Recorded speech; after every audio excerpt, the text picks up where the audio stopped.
On October 12, 2000, bin Laden operatives attacked the USS Cole. The FBI, which investigated that attack, learned that a bin Laden follower, Khalid, was the principal planner of the Cole bombing, and that two other participants in the Cole conspiracy had delivered money to Khalid at the Malaysia meeting. Now, the FBI told the CIA about those facts. That information came from the FBI to the CIA. CIA went back, reviewed the facts that they had about the Malaysia meeting again. And as a result of that review, in January of 2001, the CIA determined that Khalid had actually been at the Malaysia meeting and that Mihdhar and Hazmi, then, they knew, you knew, had been involved with the planner of the Cole bombing. Actually been with the planner of the Cole bombing at the Malaysia meeting. CIA again failed to put either Hazmi or Mihdhar on the watch list or to notify the FBI that Hazmi was in the United States. And my question is, do you know who was responsible for that failure? Sir, can I take you back on Sure. the facts for a moment?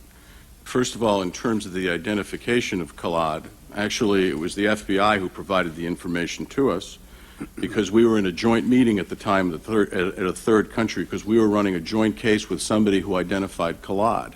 And indeed, in January of 2001, the legal attaché from this third country writes messages to both our headquarters that after having been shown the surveillance photos of Kuala Lumpur, he made an identification of Khalid. I think that's so it. at that point, sir, both the CIA and the FBI know that Mihdhar was in Malaysia and that in this time period, and that Khalid was in Malaysia at this time period as well. Now, that's irrelevant to my point. What you did not notify the CIA of at that point... No, the FBI. Excuse me, but you did not notify, thank you, the FBI of at that point is that you knew that Hazmi was in the United States. That's correct, sir. That's January now of 2001, another failure. Sir, there are three instances, as I note in my testimony, on three separate occasions. I know. My question, do you know who was responsible to notify the FBI at that time?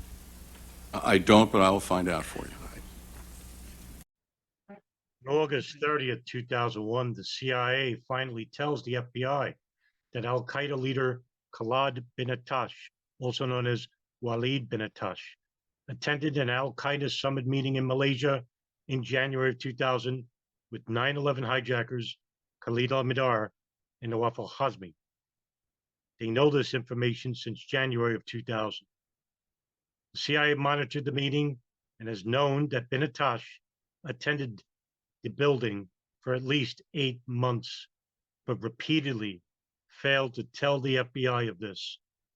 The CIA would later say that it thought the FBI knew of the identification in January of 2001, but a CIA manager asked for permission to pass the information to the FBI in July 2001, implying he knew the FBI did not have this information. The cable containing the information is for Rodney Middleton, the acting head of the FBI's bin Laden unit, and also says that if the FBI thinks it does not have all the photographs it needs at the Malaysia summit, it should ask the CIA for them. Middleton is aware that the FBI is indeed investigating Khalid al-Mihdhar, but there is no record of him or anyone else providing this information to either the agent investigating Khalid al-Mihdhar or the main investigation of the USS Cole bombing, in which Walid bin Attash commanded.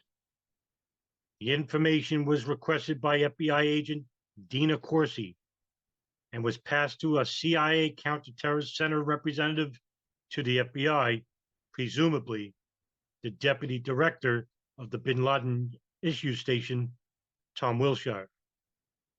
Although one of bin Attash's aliases was watch-listed 1 week before, he is not watch-listed under his real name even at this point, meaning the commander of the USS Cole attack can enter the United States under his own name as he pleases.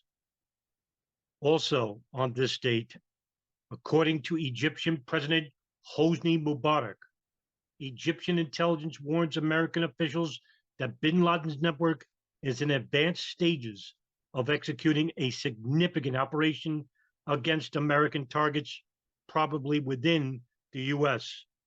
According to an article by ABC News dated June 4, 2002, Mubarak says he learned this information from an agent working inside al-Qaeda. However, U.S. officials will deny receiving any such warning from Egypt.